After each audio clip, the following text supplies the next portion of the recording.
Eu acho que trabalhar com esses restaurantes tem muito desafio, não é? E eu fico sempre lembrando lá do livro do Taleb, do Antifrágil, em relação a tempo de vida que existe um restaurante. Né? Ele coloca que os restaurantes nascem e morrem de uma maneira muito rápida. Pensa só, quantos restaurantes...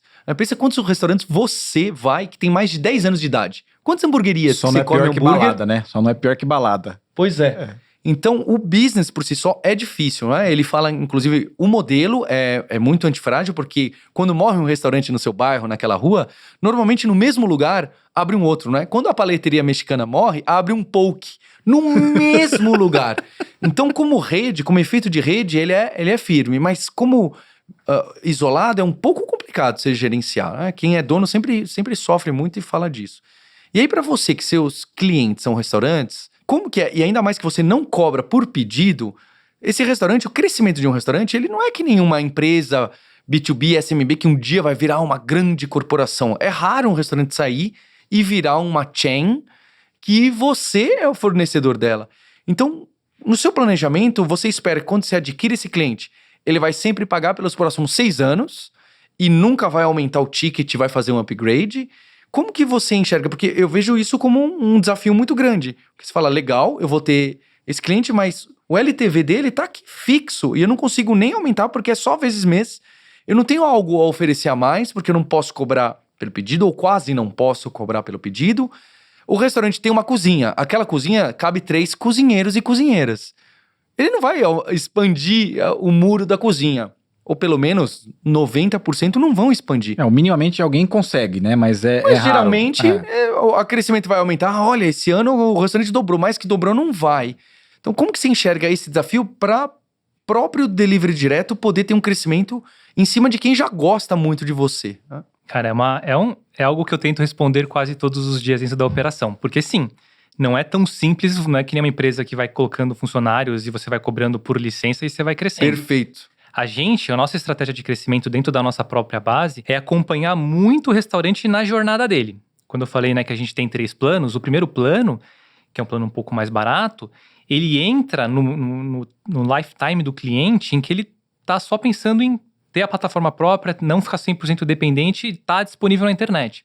Só que a gente sabe que quando esse restaurante ele dá um passinho na jornada dele, ele já começa a pensar, preciso pensar aqui como aumento minha fidelidade, como que eu faço uma promoçãozinha, que é uma dor que ele lá no comecinho, às vezes não é tão desesperador. Ele joga lá no WhatsApp mesmo e tá tudo certo, né? Manda no Instagram dele e tá tudo bem. Quando a gente percebe que assim, aí ele dá um passinho e começa a preocupar muito com a fidelização, com o marketing digital, né, que tá na moda. E quando ele dá mais um passinho na jornada, ele já começa a falar assim, eu não posso ficar dependente do marketplace. Eu preciso ter controle aqui da minha margem. Aí que a gente começa a falar de aplicativo próprio, já começa a falar de NPS, de CRM, né? E aí o cara dá um passinho nisso e já começa a falar de expansão de rede. O restaurante, a gente acompanha a gente tem restaurantes do mais básico até as grandes redes. É muito comum esse desejo do restaurante de crescer e depois começar a expandir. Então hoje a gente atende o cara que está começando, não muito pequeno, mas que já está começando, já está entendendo que dá um passinho até virar uma rede, e aí a gente, na nosso plano de redes, aí já começa a ter gestão de franquia, aí a gente já começa a crescer verticalmente. Tem cliente assim, grande assim?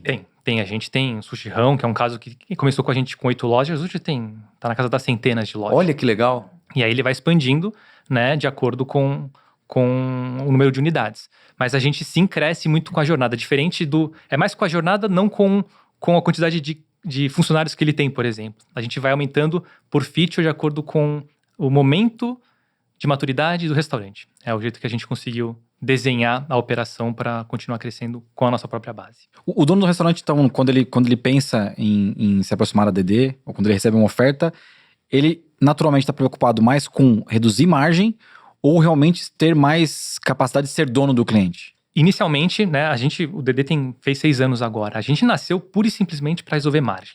Cara, tem tua plataforma própria. Reduzir margem que a gente tá falando é não pagar tanto take rate pro marketplace, na verdade, né? é aumentar margem. É aumentar margem. Reduzir comissionamento e aumentar margem. A gente nasceu para isso. Só que ao longo desses 6 anos, a gente foi vendo que não é só essa dor que o cara tem. O cara tem a dor da eficiência operacional, né? Ter 3, 4 pessoas no telefone, respondendo no WhatsApp mandando pedido errado, começa a ser uma dor. o aplicativo próprio resolve. Fidelização, que nem eu comentei para vocês, né? Antigamente, tem muita startup que fala que nasce para ser o programa de fidelidade das empresas. Para mim, programa de fidelidade é uma feature. Eu não acho que tem que ser uma coisa final, né? Eu não acho que tem que ser uma empresa que vai trabalhar programa de fidelidade, não. Programa de fidelidade é uma feature de uma coisa maior, né? De um sistema, que é o nosso caso, de uma plataforma. As lógicas de fidelidade do Delivery Ads são super avançadas. De pontos, premiação por ranking, várias coisas. Mas é uma feature. A gente não chega no mercado e fala, contrata delivery direto que você vai ter o seu programa de fidelidade. Não. Contrata delivery direto que você vai resolver seu problema de fidelidade, seu problema de margem, de eficiência operacional. E para isso a gente tem funcionalidades X, Y, Z. Então a gente trabalha um pouquinho mais nessa linha.